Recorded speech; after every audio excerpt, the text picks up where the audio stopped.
بسم اللہ الرحمن الرحیم. السلام علیکم ورحمۃ اللہ وبرکاتہ. اللہم صلی علی محمد وعلی محمد. رب اشرح لی صدری ویسر لی امری واحلل عقدۃ من لسانی یفقہوا قولی. آمین. خواتین و حضرات، آپ دیکھ رہے کتب آن لائن اور میں ہوں بلال کتب. اور آپ نے جملہ سنا ہوگا ہمیشہ کہ پرسیپشن جو ہوتی ہے یہ ریالٹی سے زیادہ خوفناک ہوتی ہے، بلکہ حقیقت پسند، حقیقت کے قریب ہوتی ہے. یہ میں جملہ جو ہے یہ انورٹڈ کاما میں کہہ رہا ہوں. Perception is more damaging than the reality. جو نظریہ لوگوں کا بن جائے، جیسے کہ سوشل میڈیا پہ ایک جھوٹ بھی چل پڑے تو وہ حقیقت بن جاتا ہے، چاہے حقیقت کے وہ برعکس ہو. اسی طرح جو پچھلے آپ 2 دہائیوں سے کم از کم 2 دہائیوں سے دیکھیں تو جو اسلام جو کہ امن پسند ہمیشہ مذہب تھا، جس کا نام ہی اسلام اور سلامتی ہے، اس کا جو پرسیپشن ڈیولپ ہوا ہے کچھ وجوہات کی وجہ سے، جس میں ہماری اپنی غلطیاں بھی ظاہر ہے بہت سی شامل ہیں. ہم اس کے اتنے اچھے، اگر آپ مجھے اجازت دیتے ہیں لفظ استعمال کرنے دیں، ہم اس کے اتنے اچھے سیلز پرسن نہیں بن سکے جتنا کہ اچھی یہ آئیڈیالوجی یا جتنی کامیاب یہ آئیڈیالوجی ہمیں وراثت میں ملی. کیونکہ ہم نے تو اس کو کچھ نہیں کیا، ہم نے تو نہیں بنائی، ہمیں وراثت میں مل گئی. لیکن ہم اس کو سنبھالنے میں، پالنے میں کتنے کامیاب ہوئے.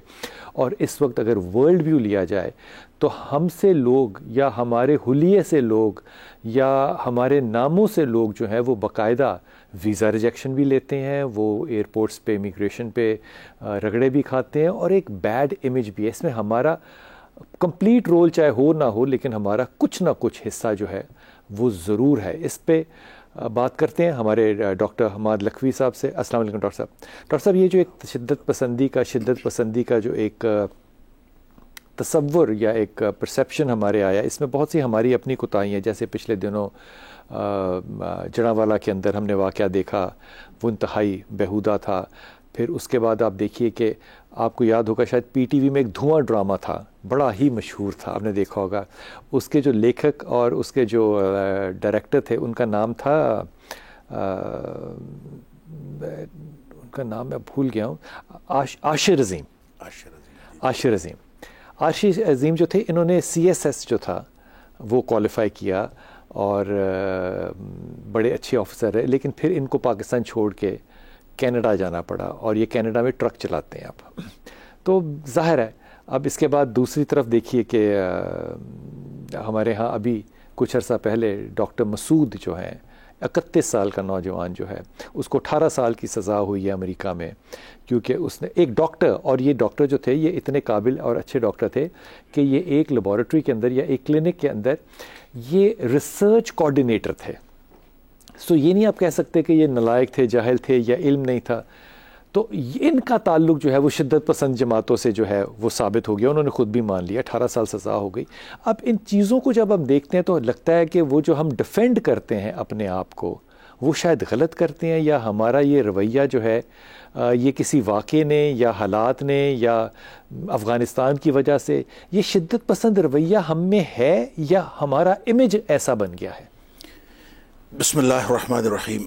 دیکھیں، میرے خیال میں شدت پسندی کا جو رویہ ہے یا تشدد کا جو رجحان ہے، یہ ہر شخص میں فطری طور پر ہوتا ہے. ٹھیک.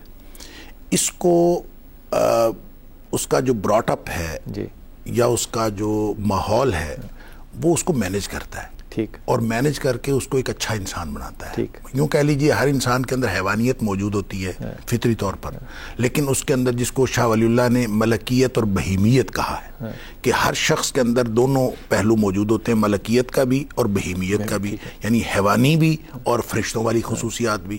لیکن ان میں کون سی خصوصیت جو ہے وہ دوسری کے اوپر ڈومینیٹ کر جاتی ہے؟ ایک تو اس کو یوں دیکھ لیجیے نا، ایک تو جنرالٹی کے اندر ہے، جیسے کہ کسی کے اندر نیگیٹو اور پازیٹیو بیہیویئر ہے، اچھا اور برا کردار ہے، حیوانیت ہے، انسانیت ہے، جب کچھ بھی ہے. لیکن ہماری یہ حیوانیت جو ہے یہ مذہبی رنگ میں کیوں آ گئی؟ میں یہی عرض کرنا چاہ رہا ہوں کہ اصل میں یہ ماحول ہے جو کسی بھی چیز کو زیادہ ڈومینیٹ کر دیتا ہے. ہمارا مذہبی ماحول ہے. میں عرض کرتا ہوں ہمارا صرف مذہبی ماحول نہیں ہے، یہ تو ایک جو آپ نے پرسیپشن کہی کہ پرسیپشن زیادہ سٹرونگ ہوتی ہے، پرسیپشن بن گئی ہے کہ مذہبی لوگ زیادہ شدت پسند ہوتے ہیں. ایسا ہے نہیں. سیاسی لوگ نہیں شدت پسند ہوتے.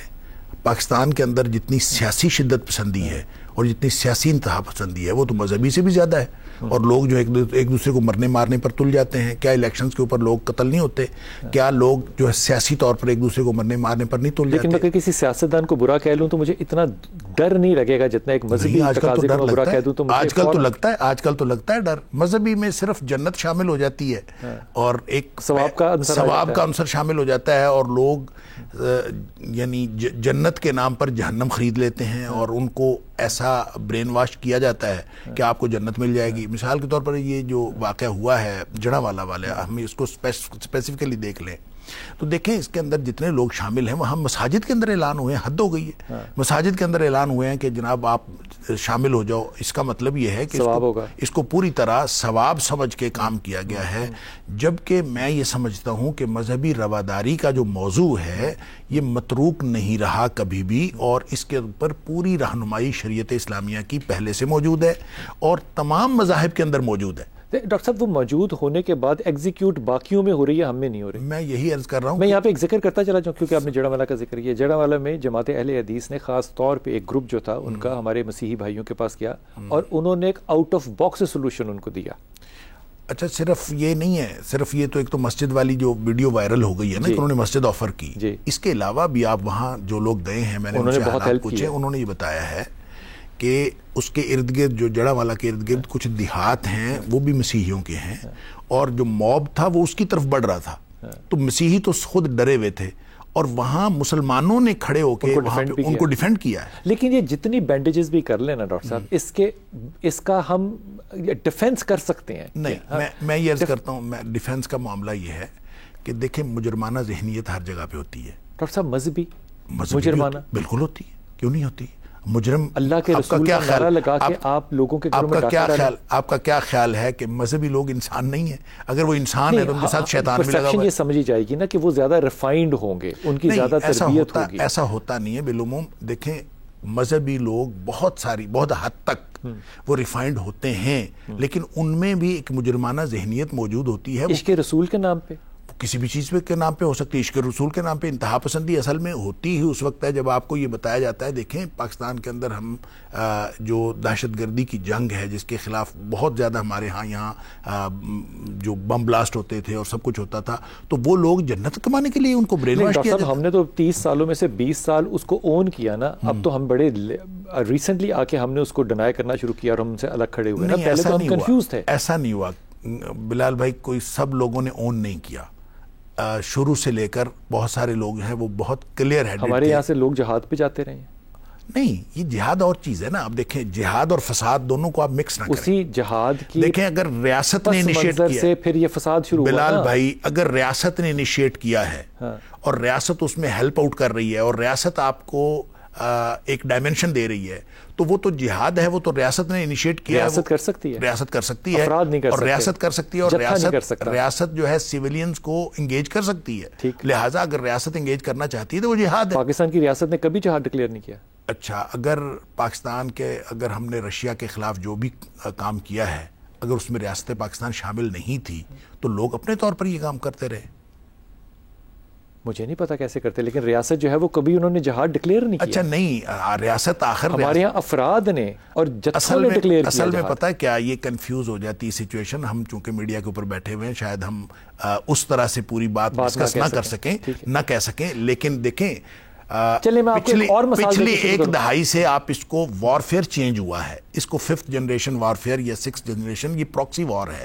یہاں پہ لوگ جو ہیں اب فوجیں ایک دوسرے کے خلاف سامنے آ کے نہیں لڑتی، فوجیں لڑواتی ہیں لوگوں کو. لہٰذا بھی لوگوں کو لڑواتی ہیں. میں عرض کرتا ہوں جب آپ نے دیکھیں امریکہ اور رشیا کا جو معاملہ تھا، جب رشیا ہمارے اوپر حملہ ور ہو رہا تھا اور اس نے افغانستان کے اوپر حملہ کیا، تو اس وقت اس میں جن لوگوں کو موٹیویٹ کیا گیا تو مذہب کے نام پر موٹیویٹ کیا گیا. پوری دنیا سے لوگ آئے. ڈاکٹر صاحب مذہب کے نام پہ موٹیویٹ ہو کے مذہب کو ہی نقصان پہنچانا، یہ تو سینس لیس بات ہے. میں آپ کو چھوٹی سی اور ایگزامپل دیتا ہوں. جب آپ دیکھیں بات سنیں، ہوتا یہ ہے کہ جب آپ ایک موٹیویشن دے کے لوگوں کو اکٹھا کرتے ہیں پھر آپ ان کو چھوڑ دیتے ہیں، پھر وہ بکھر جاتے ہیں. اور پھر وہ میکینزم ٹھیک ہے، پھر وہ سارے لوگ جو ہیں وہ تشدد پسندی کا مظاہرہ اپنی اپنی جگہ پہ جا کے وہ بات ٹھیک ہے، اس میں آپ اکنامکس بھی لا سکتے ہیں، اس میں آپ اور بینیفٹس بھی لا سکتے ہیں، لوگوں کو نفع نقصان ہوتا ہے، لیکن مذہب اور وہ بھی اسلام اس کے خلاف استعمال ہو رہا ہے اگر مجموعی طور پہ دیکھیں تو. پہلی بات تو یہ. اب دوسری بات میں آپ کو ایک ایگزامپل دیتا ہوں چھوٹا سا.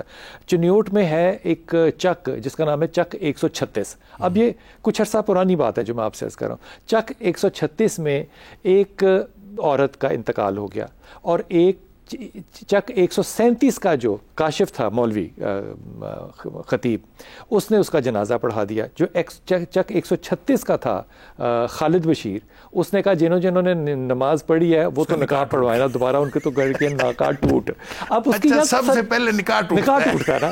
اچھا ڈاکٹر صاحب اس کی یہاں تسلی نہیں ہوئی، لوگوں نے نکاح دوبارہ دھڑا دھڑ پڑھانے شروع کر دیا. اس نے کہا ایسے نہیں ہوگا نکاح دوبارہ، پہلے عدتیں پوری کرو، پہلے عدتیں پوری کرو. اب وہ وہاں عدت پوری کرنے کے لیے لوگ لگ گئے، وہاں پہ نکاح ٹوٹ گئے. دوسرا مولوی جو 137 کا وہ کہہ رہا ہے کہ یہ بالکل ٹھیک تھا. اب اس میں پولیس شامل ہوئی. پولیس نے خالد بشیر کو پکڑ کے، خالد بشیر ہی نام تھا میرے خیال میں اس کو لے کے گئے صبح میجسٹریٹ کے پاس. میجسٹریٹ نے ہاتھ باندھ لیے. اس نے کہا بھائی اس کے خلاف کون سا دفعہ ہے جو میں لگاؤں، کون سا قانون ہے جو کہ میں اس پہ لگاؤں؟ وہ نہیں کر سکتا. اب یہ لگتا ہے کہ شاید کوئی قانون سازی کرنی پڑے ایسی شدت کو روکنے کے لیے یا مسجدوں سے اعلان کرنے کے لیے. ممبر یا علماء یا کچھ وہ تربیت نہیں کر سکا کہ اب ہمیں سہارا لینا پڑے گا قانون سازی کا. میں کچھ عرض کروں؟ بسم اللہ. سر بات اصل میں یہ ہے کہ کچھ علماء ہوتے ہیں جی، کچھ علماء نما ہوتے ہیں. یہ نما والی بات آپ مجھے بتائیں. یہ علماء نہیں ہوتے. کون ہوتے ہیں؟ انہوں نے داڑھی رکھی ہوتی ہے اور شلوار اونچی کی ہوتی ہے. مجھے ایمانداری سے بتائیں، ایک شخص جو آپ کی حیثیت میں میرے سامنے آئے وہ کہے جی میں مفتی اعظم پاکستان ہوں، میرے پاس جرت ہے میں کہوں کہ تم نہیں ہو؟ نہیں، میں کیسے کہہ سکتا ہوں کہ تم مولوی بھی نہیں ہو؟ یہی عرض کرتا ہوں کہ علماء جو ہیں، دیکھیں ایک تو شریعت نے باقاعدہ اس کی علماء کی دو قسمیں کی، علماء سو اور علماء حق. آج تک نہیں پتا چلا سو کون ہے. اچھا یہ کیسے پتا چلے گا؟ یہ آپ کو نتائج سے پتا چلے گا. جو علماء جس طرح کا طرز عمل اپنائے ہوئے ہیں اس سے امت مسلمہ کو نقصان پہنچ رہا ہے تو علماء سو ہیں، اور اگر وہ امت مسلمہ کے فائدے کے لیے کام کر رہے ہیں تو علماء حق ہیں. اس کے نتائج سے پتہ چلے گا. جیسے جہاد کی بات آپ کر رہے تھے تو نتائج سے پتہ چلے گا. اگر وہ امت مسلمہ کے لیے فائدہ مند ہے تو وہ جہاد ہے، اگر وہ امت مسلمہ کے لیے نقصان دہ ہے تو وہ فساد ہے. تو پاکستان میں تو کوئی علماء حق ہوا ہی نہ. پھر ہمارے ہاں کس نے رہنمائی کی؟ نہیں، ایسا تو کچھ نہیں ہے. بہت رہنمائی کرنے والے ہیں سارے علماء. میرے خیال میں بیشتر علماء جو ہیں، دیکھیں اصل میں ایک سرٹیفکیشن ہے، علماء کی ایک سرٹیفکیشن ہے جو مدارس سے ہوتی ہے، اور حکومتی ہمارے سطح پر کوئی ایسی سرٹیفکیشن موجود نہیں ہے. میں نے تو کئی دفعہ، میں چونکہ being dean Punjab university dean of Islamic studies, میں نے تو یہ اداروں کو یہ دی تھی ایک تجویز، بلکہ لکھ کے دی تھی ایچ ای سی کو، ان کا کوئی ہائر ایجوکیشن کمیشن بھی ہو. ایچ ای سی کو لکھ کے دی تھی کہ آپ ایک نیشنل سیرا اکیڈمی بنائیں، national council for Islamic studies. جی، اگر national council for Islamic studies بن جائے اور وہ ایکریڈیٹیشن کونسل ہو، اس سے نہ صرف بتا دیجیے گا کہ یہ کونسل کرے گی کیا؟ یہ کونسل جو ہے یہ مختلف نصابات جو ہیں اس کی تجدید کرے گی، ان نصابات کی ایویلیویشن کرے گی اور اس کی تجدید کرے گی. اور دوسرا یہ کہ یہ ائمہ کی اور خطباء کی سرٹیفکیشن کا کام بھی کرے گی. یہ کوئی کروائے گا؟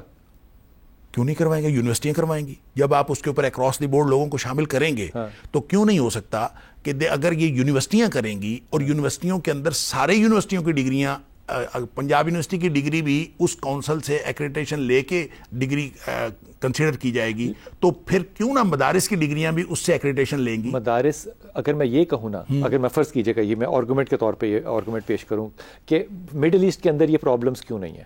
مڈل ایسٹ میں پرابلمس یہ نہیں ہے کیونکہ جو جتنی بھی مساجد ہیں، یہ مدارس تو مجھے نہیں یاد کہ کوئی ہیں، جتنی سرکاری ہیں وہ ان کے اوپر اتھارٹی ہے. پتہ ہے کیا ہم نے کیا کیا ہے؟ ہم نے پچھلے جو بورڈز ہیں ان بورڈز کو کنٹرول کرنے کے لیے نئے بورڈز بنا دیے ہیں. جی، اور پھیلا دیا، پرابلم اور بڑھا دیا، اور پرابلم اور بڑھ گیا. اب اگر آپ کنٹرول کرنا چاہتے ہیں تو اس کا طریقہ یہ نہیں، ان کو مین سٹریم میں لانا چاہتے ہیں تو کوئی ایسا طریقہ بنائیں جہاں وہ یونیورسٹیاں جہاں سے ایکریڈیٹیشن لیتی ہیں وہاں سے مدارس بھی ایکریڈیٹیشن لیں. ڈاکٹر صاحب کرے گا کون؟ کیسے ہوگا؟ بلال بھائی یہ کوشش ہوئی ہے کئی دفعہ. بات تو سنیں آپ. اگر ایک دیکھیں یہ ایکٹ آف پارلیمنٹ سے ہونا کام، کونسل جو بنتی ہے وہ ایکٹ آف پارلیمنٹ سے بنتی ہے، اور ایکٹ آف پارلیمنٹ سے اگر کونسل ڈکلیئر کر دی جائے اور اس کے اندر across the board, act of parliament سے ممبر کنٹرول ہو سکتا ہے؟ نہیں کون ہو سا سکتا. ممبر کنٹرول؟ کوئی بھی. کس ممبر کی بات کر رہے ہیں؟ مسجد کا ممبر نہیں، دیکھیں مسجد کا ممبر اس طرح کنٹرول ہو سکتا ہے کہ جب آپ ایکٹ آف پارلیمنٹ سے بنائیں گے ایک کونسل، اور کونسل جو ہے وہ خطباء کی ایویلیوشن کرے گی اور سرٹیفیکیشن کرے گی. اگر خطباء سرٹیفائیڈ ہیں تو پھر یہ جہالت تو نہیں ہوگی نا کہ نکاح سب کے ٹوٹ گئے ہیں. پھر یہ تو نہیں ہوگا کہ سارا گاؤں جو ہے نکاح دوبارہ کرے. گاؤں بے نکاحیہ ہو گیا. ہاں جی، یہ تو نہیں ہوگا.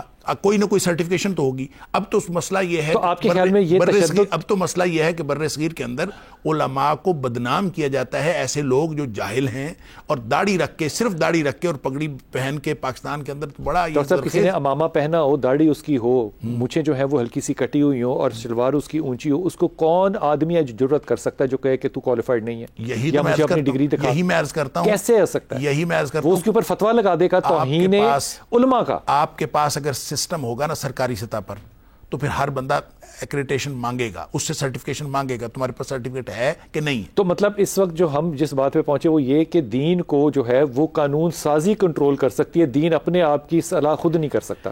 دین اپنے آپ کی اصلاح کر سکتا ہے، لیکن لوگ دین کے ساتھ جڑے ہوئے تو ہوں. اگر کوئی جاہل آدمی، کتنا جڑے، دیکھیں کوئی جاہل آدمی داڑھی رکھ کے دین کا ٹھیکیدار بن بیٹھتا ہے. آپ کہہ سکتے ہیں نا، میں تو یہ جملہ بھی نہیں استعمال کر سکتا نا. لیکن جو جاہل ہے وہ جاہل ہے، چاہے اس نے داڑھی رکھی ہے چاہے نہیں. آپ کسی پہ، اور جو عالم ہے دیکھیں مدارس سرٹیفیکیشن کرتے ہیں، اور مدارس سرٹیفیکیشن جس نے کسی مسلک کا، میں دیکھیں بالکل اکراس دی بورڈ میں یہ سمجھتا ہوں کسی مسلک کا کوئی بھی ایسا پڑھا لکھا عالم دین وہ اس طرح کی حرکت نہیں کر سکتا جو آپ نے کہا کہ سارا گاؤں جو ہے نکاح دوبارہ کرے اور فلانا کرے. یہ مفتی صاحب نہیں ہے، یہ وہی کسی مدرسے کے سر، یہ مفتی وہ نہیں ہوتے، یہ مدرسے سے ڈگری لے کر نہیں آئے ہوئے ہوتے. یہ مفتی فری آف کاسٹ ہوتے ہیں. مفتی صاحبان جو ہے نا وہ آپ مدرسے کی ان کی کچھ بات کریں وہ ناموس مدرسہ لگا دیتے ہیں آپ پہ. نہیں ایسا نہیں ہے. اس کو ظاہر کنٹرول کرنے کے لیے ہمیں سرکاری سطح پر کوئی سسٹم میکانزم بنانا پڑے. اچھا میں آپ سے ایک چھوٹا سا مسئلہ لگتا ہوں. نجران کا واقعہ آپ کو یاد ہے؟ رسول پاک صلی اللہ علیہ وسلم نے ان سے کیا کہا تھا آخر میں کہ آپ لوگ اپنی باتیں کر رہے ہیں، میری وجہ سے شاید آپ نہ کر سک رہے ہو تو میں چلا جاتا ہوں. یہاں تک یہ جگہ کون سی تھی؟ مسجد نبی. علماء ہمارے یہ کہتے ہیں کہ جناب جب تک ان کا ایمان جو ہے وہ سنگولر گاڈ پہ نہیں ہوگا ہم ان کو مسجدوں میں نہیں آنے دیں گے. اب ہمارے ہاں یہ شدت پسندی ہے نا، اور ہم نے اس چیز کو دیکھا ہے. لیکن اس شدت، اگر طاہر اشرفی نہ ہوتا ہمارے اس ماحول میں، یقین کریں کہ وہ جو بی بی سی پہ جو ویڈیو وائرل ہوئی ہے جی وہاں پہ نہ طاہر اشرفی ہے اور نہ وہاں پہ کوئی اور مولوی ہے. وہاں مقامی علماء ہیں جنہوں نے ان کو مسجد پیش کی ہے، اور ایسے علماء موجود ہیں نا. اور انہوں نے کہا کیا کہ ہم نے اپنے پیچھے اتھارٹی سے اجازت لے کر آپ کو یہ کہا ہے. ہاں جی، انہوں نے اپنے اون پہ نہیں کہا. نہیں، جس کے بھی اون پہ ظاہر ہے مساجد کا ایک نظام ہوتا ہے. یہ بڑا اچھا قدم ہے. مساجد کا ایک نظام ہوتا ہے. دیکھیں جو پازیٹیوٹی ہے اس کو کنسیڈر کرنا چاہیے، اس کو ماننا چاہیے. ہم صرف نیگیٹیوٹی کو ہائی لائٹ کرتے ہیں. لیکن ڈاکٹر صاحب اگنور بھی تو نہیں کرنا چاہیے نا، ڈینائی بھی تو نہیں کرنا چاہیے نا کہ ہے شدت پسندی. میں کب کہہ رہا ہوں شدت پسندی ہے؟ میں تو کہہ رہا ہوں شدت پسندی ہے، اور شدت پسندی جہلا کی وجہ سے ہے.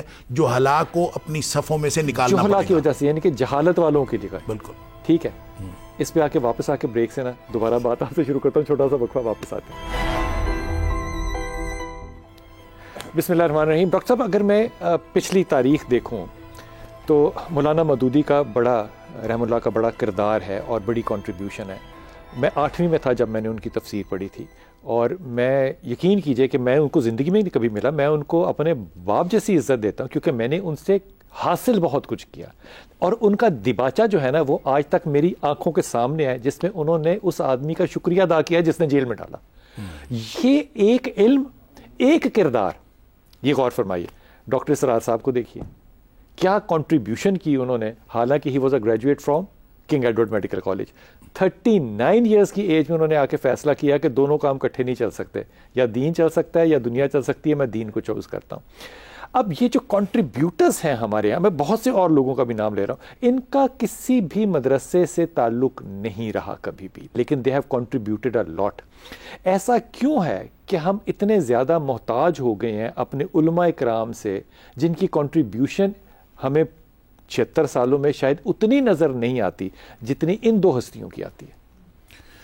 دیکھیں بات یہ ہے کہ جو مختلف میں آپ کا نام لینا چاہ رہا تھا, میں نے ویسے نہیں لیا, اس لیے نہیں لیا کہ یہ نہ کوئی سمجھے کہ میں فیوریٹزم کر رہا ہوں. آپ کی کنٹریبیوشن ہے, میں تو طالب علم آدمی ہوں, میری کیا کنٹریبیوشن ڈاکٹر صاحب کنٹریبیوشن ہے, ڈیبیٹ ہے, فیئر نہیں ہے. اب مجھے کوئی پوچھے گا نا, مجھے آپ کی کوئی پیٹھ پیچھے پوچھے گا نا کہ علماء حق میں سے ڈاکٹر صاحب کا ذکر آئے گا کہ نہیں آئے گا, میں شہادت دے سکتا ہوں کہ آئے گا. اعوذ باللہ من الشیطان. الحمدللہ رب العالمین. اب یہ معاملہ جو ہے یہ کراس دا بورڈ کیوں نہیں ہونا چاہیے؟ گزارش یہ ہے کہ مسالک کے مدارس ہوتے ہیں جی, ہر مدرسہ کسی نہ کسی مسلک کا ہوتا ہے, اس میں سے جو فارغ التحصیل ہوتا ہے نا وہ اسی مسلک کا وہ ہوتا اسی ہے. مسلک کا ہوتا ہے. لہٰذا آپ کیسے کہہ سکتے ہیں کہ ایک مسلک میں کا جو فارغ التحصیل ہے وہ دوسرے مسلک کی پروپیگیشن کرے گا یا دوسرے مسلک کو اکوموڈیٹ کرے گا؟ نہیں کرے گا, نہیں کرے گا. اس لیے کہ سب دین کی کیا خدمت ہوئی, میں عرض کرتا ہوں کہ اس میں جو ان کے اپنے عقائد جو اسپیسیفک مسائل ہیں اس کے اندر وہ اپنے مسئلے کے اوپر ایگزرٹ کرے گا, وہ کہے گا کہ میرا مسئلہ جو ہے وہ تو صحیح ہے, دوسرے کا مسئلہ غلط ہے. اگر وہ یہ کہنا شروع کر دے کہ دوسرے کا مسئلہ بھی صحیح ہے, ہمارا نقطہ نظر یہ ہے, ہمارا نقطہ نظر یہ ہے, دوسرے کا مسئلہ بھی صحیح ہے, اور میرا مسئلہ یہ ہے اور دوسرے کا مسئلہ یہ ہے, وہ بھی صحیح ہے اور یہ بھی صحیح ہے, تو پھر آپس میں وہ جو ان کا مدارس کی جو اصل جو ان کی اکانومی ہے, نہیں اکانومی کی نہ کہیں یا صرف امتیاز کہہ لیں, اس کا امتیاز کیا رہ گیا؟ پھر تو سارے مدارس ایک طرح کے ہو گئے. دیکھیں 1950 میں پنجاب یونیورسٹی میں جو شعبہ اسلامیات بنا, اس میں علامہ علاؤالدین صدیقی کو ٹاسک ہی یہ دیا گیا تھا کہ ایسے علماء پیدا کیے جائیں جن کا تعلق کسی مسلک کے ساتھ نہ ہو. ٹھیک. اور پنجاب یونیورسٹی نے 1950 سے لے کر اب تک جتنے علماء پیدا کیے ہیں, ظاہر ہے جو لوگ آتے ہیں وہ کسی نہ کسی مسلک سے تعلق رکھتے ہیں. اگر ان کو مسلک سے ہم ہٹا تو نہیں سکتے, لیکن ڈومیننٹ نہیں ہوتا وہ, لیکن وہاں کم از کم اس کے اندر دوسروں کو برداشت کرنے کا حوصلہ ضرور پیدا ہو جاتا ہے. تو یہ برداشت کرنے کا حوصلہ پیدا ہو جائے تو کوئی حرج نہیں ہے کہ دیکھیں مسلک جو ہیں یہ دیکھیں اصل مسلک پتہ کیا ہے, اصل مسلک ہے کتاب و سنت. بے شک. اگر میں اور آپ کتاب و سنت کو ماننے والے ہیں, اور ہم یقیناً ہیں, سب ہیں, اگر ہم یہ طے کر لیتے ہیں کہ ہم کتاب و سنت کو ماننے والے ہیں, تو پھر ہم سب کا مسلک ایک ہے. ٹھیک. اگر کوئی شخص یہ کہے کہ میں کتاب و سنت کو نہیں, میں کسی اور شخص کو مانتا ہوں یا کسی اور چیز کو مانتا ہوں, جی, تو پھر تو وہ ہمارے لائن میں سے ویسے ہی نکل گیا. ٹھیک. لیکن اگر کتاب و سنت کو ماننے والے آپس میں کسی مسئلے میں اختلاف کرتے ہیں تو ان کو برداشت کرنا چاہیے. آپ کہہ دیں کہ میری رائے یہ ہے, اور ہو سکتا ہے کہ آپ کی رائے درست ہو, لیکن میری رائے یہ ہے, آپ اپنے اس میں دلائل بھی دیں. سلجھا ہوا آپ نے آرگومنٹ دیا ڈاکٹر صاحب, کتنا سلجھا ہوا دیا. لیکن پرابلم یہ ہے کہ کوئی یہ نہیں کہتا کہ میں قرآن اور سنت کو نہیں مانتا, سب کہتے ہیں کہ ہم قرآن اور سنت کو مانتے ہیں. لیکن بخاری میں چاہے 17 حدیثیں اور رفع عین پہ آپ کہیں گے کہ نہیں میری مسلک میں نہیں ہے, اس لیے افضل یہ چیز ہے. پھڈا تو اس کے ماننے والوں میں بھی آ جاتا ہے نا, اور وہ علمی نہیں ہے جبکہ کتاب میں موجود ہے. یہی میں عرض کر رہا ہوں کہ چونکہ وہ جس مدرسے سے پڑھا ہے نا, اس مدرسے میں اس کی موٹیویشن یہ ہے کہ تم نے یہ کرنا ہے. اگر وہ اپنی موٹیویشن چینج ہو جائے, اس کی موٹیویشن چینج کیسے ہوگی؟ اگر اس کے اندر امت کا نقطہ نظر آئے گا تو پھر موٹیویشن چینج ہو جائے گی. وہ امت کی موٹیویشن لے کے آئے کہ ہم نے, میں اگر مدرسے سے پڑھا ہوں, میں اگر کالج یونیورسٹی سے پڑھا ہوں, تو میں ایک امت کا فرد ہوں, اور مجھے میرا مسئلہ میری امت ہے, نہ کہ میرا مسلک ہے. اگر وہ امت کی موٹیویشن لے کے آئے گا تو پھر اس کے مسائل آہستہ آہستہ اس کو یہ چھوٹے مسئلے نظر آنا شروع ہوں گے. یعنی بندہ تو نماز نہیں پڑھتا, لوگ تو اکثریت نماز نہیں پڑھتی, ہم اس چکر میں ہیں کہ کوئی رفع دین کرتا ہے کہ نہیں کرتا, کوئی اونچی آمین کہتا ہے کہ نہیں کہتا, ہم اس چکر میں اگر کریں گے تو اس کا مطلب یہ ہوگا کہ ہم لوگوں کو وہ جو نماز پڑھانا یا نہ پڑھانا وہ ہمارا فوکس نہیں ہے. ہمارا فوکس اپنے اپنے مسائل ہیں, کس طرح پڑھ رہے ہیں. لہٰذا دیکھیں نماز اسی طرح پڑھنی چاہیے جس طرح نبی کریم صلی اللہ علیہ وسلم نے پڑھی. یہ بہت ضروری بات ہے, لیکن اس سے زیادہ ضروری بات ہے کہ نماز پڑھے, پہلے نماز تو پڑھے. اس طرح اگر ہم امت کے لیول پہ اور براڈر لیول پہ اپنا نقطہ نظر رکھیں گے تو میرا خیال یہ ہے کہ یہ مسئلے آہستہ آہستہ ہمیں خود اپنے فوکس میں آؤٹ آف فوکس ہوتا ہے. میں آپ کو ایک بات احمد رفیق اختر صاحب کی سنا دوں. جی جی. ایک میری طرح کا جاہل بچہ بیٹھ کے نا ان کے ساتھ گھنٹوں بحث کرتا رہا کہ نماز ایسی ہونی چاہیے کہ ایسی ہونی چاہیے, اس میں یہ ہے کہ اس میں ہے. جب استاد محترم تھک گئے نا تو انہوں نے کہا بیٹا تو نماز پڑھتا ہے, 3 نمازیں گزری ہیں تو ایک کے لیے نہیں اٹھا. اس نے کہا جی نماز میں کوئی نہیں پڑھتا. تو انہوں نے کہا بیٹا پھر تو ایسا کیا کر کے تو بندر کی طرح ہاتھ پیچھے رکھ لیا کر, نماز شروع کر لے, پھر بحث تیری بنتی ہے. تو یہ معاملات اپنی جگہ. لیکن ڈاکٹر صاحب دیکھیں نا, ایک دوست ساتھ, ایک ہمارے پروفیسر دوست تھے, وہ کہتے میں ینگ تھا تو میں نے ایک جگہ نماز پڑھی تو مجھے ایک مولوی صاحب کہنے لگے تمہاری نماز نہیں ہوئی. نہیں. تو میں نے کہا ہو گئی. میں نے اس سے پوچھا ہی نہیں کہ تو کیوں کہہ رہا ہے تو دوبارہ کہتا ہے تمہاری نماز نہیں ہوئی. میں نے کہا ہو گئی. وہ کہتا ہے جتنی دفعہ اس نے کہا کہ تمہاری نماز نہیں ہوئی, میں نے کہا میری نماز ہو گئی. ختم بات. میں نے اس کا نقطہ نظر پوچھا ہی نہیں کہ بھئی نماز ہوئی کہ نہیں ہوئی, اللہ کو پتہ ہے. آپ نبی پاک صلی اللہ علیہ وسلم نے نماز کا ایک طریقہ بتایا, آپ اس کے مطابق پڑھنے کی کوشش کریں. جو دوسرا تبلیغ کر رہا ہے وہ اگر تو نبی کریم صلی اللہ علیہ وسلم کا طریقہ بتا رہا ہے تو ٹھیک ہے. دیکھیں میں اس میں ایک حل بتاتا ہوں. جی دیکھیں اپنے مولوی صاحب سے پوچھ لیں, اپنے مسجد کے مولوی صاحب سے پوچھ لیں, جس پر اعتماد ہے اس سے پوچھ لیں. سب خود کیوں نہ پڑھیں؟ بات تو سن لیں, خود بھی پڑھیں. بالآخر مسئلہ پوچھنا پڑتا ہے. فَاسْأَلُوا أَهْلَ الذِّكْرِ إِن كُنتُمْ لَا تَعْلَمُونَ. ذکر کرنے والے اگر تمہیں نہیں معلوم تو پوچھو. پوچھنا تو ہے. آپ نے کس سے پوچھنا ہے؟ آپ اپنے ہی اصل مسئلہ پتہ ہے کیا ہے, ہم پوچھتے ہیں اپنے مسلک کے مولوی سے اور اس سے پوچھتے ہیں اس موقع پر ہم نے کیا کرنا ہے. وہ اپنی طرف سے بناوٹی دے یا وہ اپنی جو رائے سمجھتا ہے وہ رائے دے. اگر آپ اس کو یہ پوچھیں گے نا کہ ایسے موقع پر نبی کریم صلی اللہ علیہ وسلم کیا کرتے تھے, تو کوئی عالم دین ایسا نہیں ہے کہ جو غلط بیانی کرے. اس کو بتانا پڑے گا کہ اس موقع پر نبی کریم صلی اللہ علیہ وسلم کیا کرتے تھے. امام مالک علیہ الرحمہ کے پاس ایک آدمی آیا اور اس نے آ کے کہا کہ مجھے وضو کا طریقہ بتائے. انہوں نے کہا تیرا سوال غلط ہے. یہ پوچھ کے نبی پاک صلی اللہ علیہ وسلم کیسے وضو کرتے؟ 3 دفعہ اس نے پوچھا, آپ نے کہا سوال غلط ہے. تو سوال کیسے غلط ہے؟ مجھے وضو کا طریقہ. انہوں نے کہا میں کون ہوتا ہے وضو کا طریقہ بتانے والا؟ میں نے تو خود سیکھا ہے نبی سے. مجھ سے یہ پوچھو کہ نبی کریم صلی اللہ علیہ وسلم کا وضو کا طریقہ کیا تھا, پھر میں تمہیں بتا دوں گا. لہٰذا ہم سب اگر اپنے سوال بدل لیں نا تو علماء کو جواب بدلنے پڑیں گے. اور کیا بات ہے, واہ واہ واہ واہ واہ واہ. جب سوال بدلے تو علماء کو بھی جواب بدلنے پڑیں گے. اور جب جواب بدلیں گے تو انشاءاللہ ہم ایک دوسرے کے قریب آئیں گے. ڈاکٹر صاحب کبھی آپ نے سوچا تھا یہ طالب علمی کے زمانے میں کبھی بھی, کیونکہ ایکٹیوسٹ میں ایکٹیوسٹ تھا, ہم نے جمعیت جوائن کی, ہم نے بڑے نظریاتی اپنے پروگرام بنائے. اب بھی ہمدردیاں اگر میرے پاس ہوں تو میری دین کے ساتھ ہمدردی ہے اور میں باعث ہوں, اور مجھے اس بات میں کوئی مطلب شرم نہیں ہے کہ میں ہوں باعث, میں دین کی طرف باعث ہوں. جب نہیں اس پہ تو شکر کرنا چاہیے لیکن وہ تربیت ایسی ہوئی ہے نا, وہ کردار سازی ظاہر ہے مدارس میں اسی طرح ہوئی. اب تکبیر کا نعرہ لگانے والا ایک طرف مارنے والا ہے, دوسری طرف مار کھانے والا وہ بھی تکبیر کا نعرہ لگانے والا ہے. ادھر مارنے والا جو ہے وہ لبیک کا نعرہ لگانے والا ہے, ادھر مار کھانے والا جو ہے وہ بھی لبیک کا نعرہ لگانے والا ہے. یہ تضاد اس معاشرے کو کھا گیا ہے دیمک کی طرح. یہ ہے فتنہ, اس کو کہتے ہیں فتنہ. اور فتنہ جب آتا ہے نا, نبی کریم صلی اللہ علیہ وسلم نے ایک حدیث آپ نے فرمایا بادروا بالاعمال فتنا کقطع اللیل المظلم, اندھیری رات کی طرح چھا جانے والے فتنے آنے سے پہلے پہلے عمل کر لو. اللہ اکبر. ظاہر ہے جب اندھیری رات کی طرح فتنہ چھا جائے گا تو اس میں تو کچھ سجائی نہیں دیتا. تو وہ ایسے ہی فتنے ہیں. مارنے والا آپ نے فرمایا قاتل مقتول دونوں جہنمی ہیں. صحابہ حیران ہو گئے, مقتول کیسے جہنمی ہو گیا؟ آپ نے فرمایا وہ بھی تو اس کو قتل کرنے کے درپے تھا, اس لیے وہ بھی جہنمی ہے. آپ اگر یہ نیت لے کے آئے ہیں تو کہ اس کو مارنا ہے تو ایک مرے یا دوسرا مرے تو ظاہر ہے آپ نے فساد تو پیدا کر دیا. لہٰذا وہ جو فتنہ شروع ہو گیا جس کے بارے میں نبی کریم صلی اللہ علیہ وسلم نے فرمایا کہ اس کے آنے سے پہلے پہلے اندھیری رات کی طرح چھا جانے والے فتنوں سے پہلے عمل کر لو. جب وہ آ گئے تو پھر کیا ہوگا؟ آپ نے وہاں 2 خصوصیات بتائیں. ایک خصوصیت تو یہ بتائی کہ یصبح الرجل مؤمنا ویمسی کافرا, صبح آدمی مومن ہوگا شام کو کافر ہوگا. یا پھر او یمسی مومنا ویصبح کافرا, شام کو مومن ہوگا صبح کافر ہوگا. اور یہ قیامت کی نشانیوں میں سے بتائیں. بالکل قیامت کی نشانی میں, یعنی فتنہ جب چھا جاتا ہے تو فتنے تو ایسے ہی ہوتے ہیں.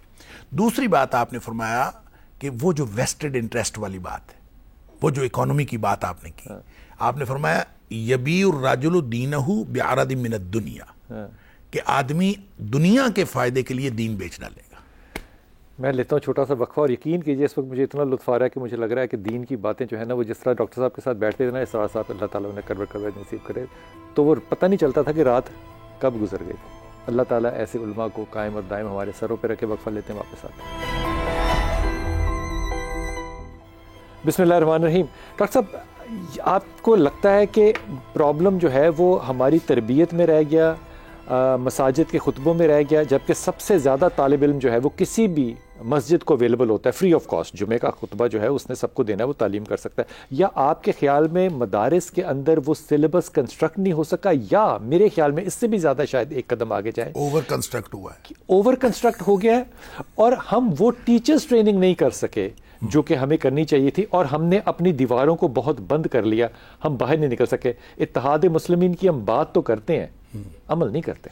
دیکھیں مسئلہ پتہ کیا، اتحاد بین المسلمین کی ہم بات کرتے ہیں جب کوئی اکٹھے جلسہ ہوتا ہے یا کوئی پروگرام ہوتا ہے یا مال روڈ پہ ہوتے ہیں یا الحمرہ حال میں ہوتے ہیں، باہر کا ویزا لے کے جاتا ہے، اس وقت ہم بات کرتے ہیں، بس اس کے بعد اپنی اپنی مسجد میں نہیں کرتے. ہاں آپ اگر دیکھیں، میں کسی پروگرام میں تھا اسی طرح اتحاد بین المسلمین کسی ہوٹل میں ہو رہا تھا، تو ظاہر بڑی اچھی اچھی تقریریں ہو رہی تھی.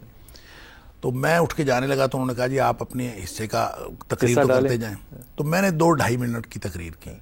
تو میں نے صرف یہ کہا کہ علماء کرام جو باتیں یہاں کر رہے ہیں نا، یہ اپنی اپنی مسجدوں میں کرنا شروع کر دیں. بس اس سے دیکھیں ہم کرتے نہیں ہیں، ہم مسجد میں اور بات کر رہے ہوتے ہیں، اور جب اکٹھے پروگرام ہوتے ہیں اس میں اور بات کرتے ہیں. اس کے لیے کوئی لفظ استعمال کرنا چاہیں گے آپ؟ ہمارا جو، میں عرض کرتا ہوں، ہمارا جو مقتدی ہے یا سامع ہے، وہ یہ سمجھتا ہے کہ ان کا کردار جھوٹا ہے، وہ یہ سمجھتا ہے کہ ڈاکٹر صاحب اتنی سچی بات آپ نے کر دی نا. اچھا جب وہ اگر آپ وہی بات کریں، دیکھیں میں نے ایک اس لیے اثر نہیں ہوتا. میں نے بلال بھائی ایک بچپن میں ایک بات سنی تھی، ٹی وی پہ کسی شخص نے کہی تھی، مجھے اس بندے کا نام نہیں آتا، لیکن اس نے بات بڑی شاندار کی. اس نے کہا میرے استاد نے مجھے یہ سکھایا تھا کہ نجی محفل میں بھی وہ بات نہ کرو جو آپ کسی کے سامنے نہیں کر سکتے. کیا بات ہے. تو میں نے تو یقین کریں سر، میں اس کا اتنا اثر ہوا کہ آپ نے یہودیوں کے بارے میں بات کرنی ہے، آپ نے عیسائیوں کے بارے میں بات کرنی ہے، آپ نے ہندوؤں کے بارے میں بات کرنی ہے. آپ جو ہندو کے سامنے کر سکتے ہیں وہ بات اپنی نجی محفل میں اپنے ڈرائنگ روم میں بیٹھ کے کریں، اپنے بیڈ روم میں بیٹھ کے بھی وہ نقطہ نظر رکھیں جو آپ دوسرے کے سامنے کر سکتے ہیں.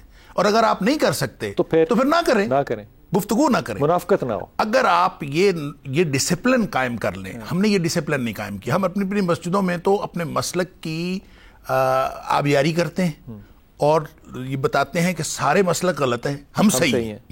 جب آپ لوگوں کو یہ بتائیں گے کہ سارے مسالک غلط ہیں، ہم صحیح ہیں، اور پھر جا کے مال روڈ پہ یا کسی جلسے میں آپ کہیں گے کہ سب کے اندر اتحاد ہونا چاہیے اور وَاعْتَصِمُوا بِحَبْلِ اللَّهِ جَمِيعًا وَلَا تَفَرَّقُوا کی بات کریں گے، تو سامنے تو کنفیوز ہو جائے گا نا، آپ کا مقتدی تو کنفیوز ہو جائے گا. مقتدی ڈاکٹر صاحب اب کنفیوز نہیں رہا، اس کو یقین ہے کہ سب جھوٹ بول رہے ہیں، اس لیے تو کردار سازی نہیں ہو رہی. یہی میں عرض کر رہا ہوں، میں نے تو پہلے عرض کیا ہے کہ وہ سمجھتا ہے کہ جھوٹ ہو رہا ہے. جب وہ یہ سمجھتا ہے تو اس کے اوپر کیا اثر ہو. اگر آپ اپنا کردار پیش کریں گے، اور ظاہر ہے کہ جتنی آپ نے سچ کہا کہ جتنی بڑی اور شاندار جو آڈینس میسر ہے علماء کو، اتنی کسی کو نہیں ہے، کسی کو میسر نہیں ہے، کسی کو نہیں. اور اس کو شاید ہم پوری طرح یوز نہیں کر سکے اور پازیٹیولی یوز نہیں کر سکے. مس یوز کر رہے ہیں. چلے مس یوز تو بہت بڑا، کیونکہ اچھا نیک کام بھی تو کر ہی رہے ہیں نا. اچھا میں یہ کہتا ہوں کہ بہت ساری خامیوں کے ساتھ بہت ساری خوبیاں بھی ہیں اور بہت ساری اچھائیاں ہیں. بلکہ میں تو اس بات کا قائل ہوں، اور مجھے کہنے دیجیے اگر ہم نے خرابیوں پہ بات کی ہے تو مجھے خوبیوں پہ، اچھائیوں پہ بات کرنی چاہیے. کہ میں یہ سمجھتا ہوں کہ دین جو قائم ہے نا، وہ انہی کی وجہ سے مدارس ہیں تو دین قائم ہے. یہ خرابیاں البتہ موجود ہیں، خرابیاں ختم ہونی چاہیے. دین کو سب سے پہلے کس میں لانی چاہیے؟ علماء میں، تربیت میں، ممبر میں، سلیبس میں، کہاں جا کے شدت پسندی ختم ہو ہماری؟ دیکھیں آپ مدارس کو ان کی موٹیویشن چینج نہیں کر سکتے. میں نے جتنا اب تک سمجھا ہے اور اپنی زندگی میں، آپ مدارس کی موٹیویشن چینج نہیں کر سکتے. ان کی ایک موٹیویشن ہے اور وہ اسی موٹیویشن کے تحت مدرسہ چل رہا ہے، اور وہ ہر مسلک کا مدرسہ اسی موٹیویشن کے تحت چل رہا ہے. آپ اس کو تبدیل نہیں کر سکتے. ہاں جو آئندہ جن لوگوں نے آ کے لیڈ کرنا ہے ان کو چینج کریں، ان لوگوں کی ٹریننگ. وہ بھی تو اسی مدرسے سے نکل رہے ہیں. میں کہتا ہوں ان کی ٹریننگ کر سکتے ہیں، ان کا آپ ٹریننگ کورس رکھیں. جو میں نے پہلے سرٹیفکیشن کی بات کی تھی، وہ آپ ٹریننگ کے ساتھ اس کو مشروط کریں. پہلے آپ ٹریننگ دیں، ٹریننگ دے کے ان کی موٹیویشن کے اندر اعتدال لائیں. جب وہ اعتدال آ جائے پھر آپ ان کو سرٹیفکیشن دیں، سرٹیفکیٹ دیں، پھر سرٹیفکیشن دے کے پھر آپ ان کو مساجد کے لیے اور مختلف مدارس کے لیے کوالیفائی کریں، ان کو لیڈ کرنے کی اجازت ہو. اگر آپ اس طرح کا فری فار آل نہ ہو، اس طرح کا آپ ریاستی بندوبست کر سکتے ہیں. نظام ہے جو آپ بتا رہے ہیں ایک، بالکل یہ ریاستی بندوبست، اور یہ کوئی بہت مشکل کام نہیں ہے. دیکھیں انجینئرنگ کونسل بنی ہے، ڈینٹل کونسل بنی ہے, طبی کونسل بنی ہے, کیسے بنتی ہے؟ یہ اسی طرح بنتی ہے کہ اس میں مختلف ماہرین پرائیویٹ سیکٹر کے بھی اور پبلک سیکٹر بھی ان کو اکٹھا کیا جاتا ہے, اکٹھا کر کے ایک کونسل بنائی جاتی ہے, ایکٹ آف پارلیمنٹ سے اس کو منظوری ہو جاتی ہے, اور پھر اس کے ممبران اسی طرح سے ان کی تبدیلی ہوتی رہتی ہے. تو وہ جو سارے پبلک سیکٹر کے, پرائیویٹ سیکٹر کے سارے لوگ اکٹھے ہو کے ایک ایکریڈیٹیشن دیتے ہیں, اس کے اوپر سب کو اعتماد ہوتا ہے. لہذا آج تک جھگڑا نہیں پڑا کسی میں. یونیورسٹیاں, یہ ڈاکٹر ہے کہ نہیں ہے, یونیورسٹیاں بھی اور کالجز بھی سب اس کو اوبے کرتے ہیں. اگر آپ ایسا ایک کونسل آف اسلامک اسٹڈیز بنا لیں اور اس کو ایکریڈیٹیشن کے لیے سب مان لیں اور ایکٹ آف پارلیمنٹ کے ذریعے کر لیا جائے, تو وہ سرٹیفکیشن جو بھی ہوگی اس سرٹیفکیشن کو سب تسلیم کریں. اور اگر وہ اس کو تسلیم کریں گے تو میرا خیال ہے شاید ہمارا نظام سیدھا ہو جائے. دیکھیں, مسالک مدارس اگر اپنے اپنے مسلک کی تعلیم نہ دے تو ان کی تو موٹیویشن ہی اور کوئی نہیں ہے. ان کو یہ کرنا چاہیے, اور وہ اپنے اپنے نصابات ہیں ان کو نصاب کریں. اچھا, پھر ایک اور بات میں عرض کروں, یہ بھی ایک اچھائی کے طور پر کہنا چاہیے. مدارس والوں کو یہ بھی الزام دیا جاتا ہے کہ یہ تمام مسالک کے لوگ جو ہے اکٹھا نصاب نہیں بنا سکتے. انہوں نے اکٹھا نصاب بنا کے بھی دکھا دیا ہے. جی بالکل. اور اگر اکٹھا نصاب بھی بنا کے دکھا دیا, وفاقی مدارس جیسے بنا اس کا نہیں, ایک تو وفاق المدارس ہے نا, وفاق المدارس بھی ہر مسلک کا الگ الگ ہے, لیکن انہوں نے تمام وفاق المدارس جو ہے ان کا ایک کورس بنا دیا. اس کا مطلب یہ ہے کہ اتحاد کے لیے خواہاں تو ہیں اور اتحاد کی اپلیکیشن نہیں ہے. ہاں, اتحاد کی کوشش اور خواہش موجود ہے. اس کی اپلیکیشن کرنے کے لیے کوئی اگر اچھا نظام, ریاست اگر کوئی میکنزم بنا دے تو میرے خیال میں یہ سارے مدارس اس کے ساتھ. میرے خیال میں بڑا اچھا پیغام ہے جو آپ نے دیا, بہت ہی خوبصورت پیغام ہے. ڈاکٹر صاحب, آپ کو کیا لگتا ہے کبھی کہ اس معاشرے میں شدت پسندی اتنی آئی ہے کہ مذہبی طبقے سے عام عوام جو ہے وہ گفتگو کرتے ہوئے بھی اب ذرا تھوڑی سی پیچھے بیک سٹیپ پہ رہتی ہے, ڈرتی ہے؟ نہیں, ایسا تو نہیں ہے. خیر, میں تو سمجھتا ہوں پاکستان کے اندر جتنی آزادی ہے لوگوں کو مذہبی گفتگو کرنے کی, یہاں تو ریڈی والا بھی مذہبی گفتگو کر رہا ہوتا ہے, فتویٰ جاری جو آتھورائزڈ ہے ہی نہیں. وہ ہر شخص جو ہے وہ مذہب کے اوپر گفتگو کر رہا ہے. اگر ہم یہ کر لیں کہ صرف علماء گفتگو کریں اور وہ اس کی سرٹیفکیشن نہ, ہم کوئی نیشنل لیول پہ کوئی سسٹم میکنزم نہ بھی بنا سکیں, تو کم از کم جو مدارس موجود ہیں ان مدارس کے جو فارغ التحصیل ہیں صرف ان کی بات بھی کرنا شروع کر دیں. میں دعا کر رہا ہوں کہ آپ کی آواز جو ہے نا وہ پہنچے, تو میرے خیال میں اس سے بھی کافی حالات بہتر ہو سکتے ہیں. آمین آمین. بہت شکریہ ڈاکٹر صاحب. ڈاکٹر صاحب, یہ آپ نے جو بات کی ہے نا, یہ کیا کہنا چاہیے, یہ ٹرننگ پوائنٹ بن سکتا ہے. اللہ کرے, انشاءاللہ اللہ کرے ایسا ہو. لیکن میں یہ ذاتی اپنے تجربے کی بات پہ کہہ رہا ہوں. میں نے جامعہ نعیمیہ کے اندر دورہ حدیث کیا, جہاں مفتی نعیمی صاحب حیات تھے, اللہ تعالیٰ ان کو کرور جنت نصیب کرے.